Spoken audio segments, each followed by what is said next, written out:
Góðan daginn, 17. Nörd Norðsins. Í dag langaði mig að fjalla PC-útgáfuna Ghost of Tsushima sem var komið til stuttununa á Steam og Epic Games Store. Sony heldur áfram að færa PlayStation leiki fyrir á PC og núna komið með samera leiknum Ghost of Tsushima. Leikurinn kom fyrst út fyrir PlayStation 4 í júlí 2020 og ári síðar fyrir PlayStation 5 í uppfærð útgáfu með öllu niðurhaldsefni leiksins í einu pakka. Sony staðfesti að leikurinn hefur selst í tæpum 10 milljónum eintaka í júlí 2022 og má búast við að það hafi bætt við þá sölu síðan meir. Okkar eigin Bjarki Nörd Norðsins tók leikinn fyrir bæði í svona fyrstu hughrifgrein og síðan gagnrýna leiknum sjálfum og var mjög hrifinn af leiknum og gaf honum 4,5 af 5 mögulegum í einkunn. Við allir hinir hjá Nörd Norðsins voru mjög hrifnir á hann það árið og völdum hann í efsta sæti yfir leik ársins hjá okkur árið 2020. Nú í fyrsta sinn á PC er þetta spila gegnum ferðalag Jin Sakai og upplifa heildarsöguna í Ghost of Tsushima Director's Cut. Svo ég vitni í orð hans Bjarka í gagnrýni þá er þetta það sem hann skrifaði. Samuræin sem fyrir ótrúnað slónir er leikur ársins að mati Nörd Norðsins. Í Ghost of Tsushima stjórnar spilarinn samuræin Jin Sakai á 13. Á japansku eyjunni Tsushima ríkir ófrið þar sem mongólar hafa ráðist í atlögu og fara með bestisgang landið, ræna og drepa og brenna bæi. Áætlun þeirra er að nota eyjarnar sem stökkpall til innrásar á Japan sjálft. Jin notar hæfileika sína sem samuræi til að finna óvini sína, berjast við þá leið frelsa heimafólk undan prísund mongóla. Leikurinn er mjög vel slípaður og bjóður upp á velskrifaða sögu, skemmtilega spilun og flotta leikjaheim með fjölbreytt verkefni, bardaga og marga hæfileika aukaliti og endingin á leiknum er mjög góð. Ghost of Tsushima Director's Cut er fyrsti PlayStation leikurinn á PC sem notar við nýja PlayStation viðmótið sem inniheldur aðgang að vinarlistanum þínum, trófís, stillingum og prófílum. Hægt er að nálgast hvenær sem er í leiknum með því að halda inn í Shift og F1 takkanum á lyklaborðinu. Hægt er að vinna sér PlayStation trófís á meðan spilaði leikinn alveg eins og PlayStation leikjavélum.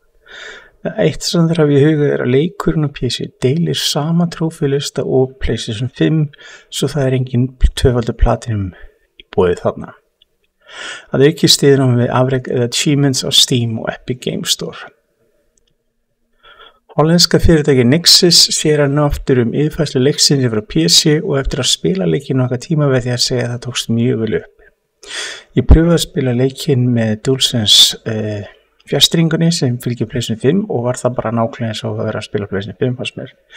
Ég pröfaði einnig eldri Xbox One pinna sem virkaði mjög vel eins og maður búast við.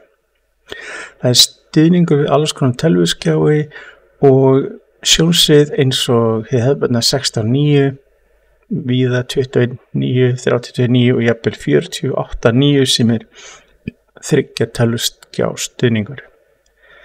Stuðningur við uppskölun með gervigreind er til staðar og styður leikurinn við NVIDIA DLSS 3, AMD FSR og Intel Xe SS. Fyrir fjölspilun leiksins eða Legends Mode þá er stuðningur við að leikmenn á PlayStation 4, PlayStation 5 og PC spili saman en til þess þarf þó að búa til PlayStation aðgang ef þið hafa ekki þegar búin til. Leikur núna með stuðningu í japanska munnhreyfingar, eitthvað sem var ekki búið í fyrstu þegar leikurinn kom út á PS4 og það var það pínu skrítið að setja leikinn á japanskt hljóð og varir persónu passuðu ekki við það sem voru að segja. Þetta var einmitt eitt af þessi sem Bjarki nefndi í gagnrýni sinni á útgáfu leiksins þegar hann kom út frá PlayStation 4. Það borgar sig að kíkja á PC-útgáfu leiksins, eina þess að myndum að mæla með er að kíkja á hvaða vélbúnaðar kröfur leikurinn krefst. Lágmarkskröfunar eru 8 GB vinnsluminni, GeForce 960 Radeon RX 5500 XT, Intel Core i3 7100 eða Ryzen 3 1200 og það þarf 75 GB harðdiskspláss.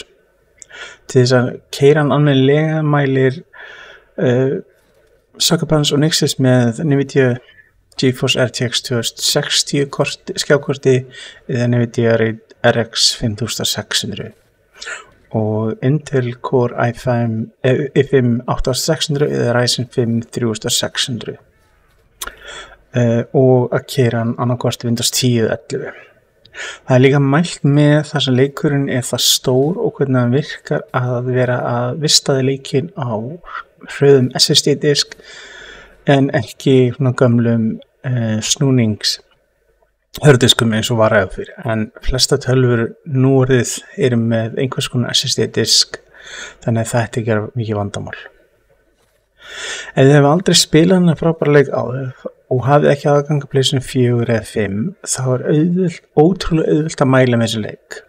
Þetta er frábær pakki sem inniheldur leikinn pluss aukapakkan í Kjaland og drjúga spilun í boði að auki við Legends Mode sem er hægt að spila á móti öðrum og í co-op. Þannig að það er alveg þetta er pakki sem er vel þessi virðið að spila og hvar það er. Þannig að ég myndi bara segja að endilega kíkja á leikinn nánar og getið kíkt á heimasíðuna okkar nerdnordsins.is þar sem finna gagnrýni á leiknum, upplýsingar hann og margt fleira. Svo ég segi bara takk fyrir mig í bili.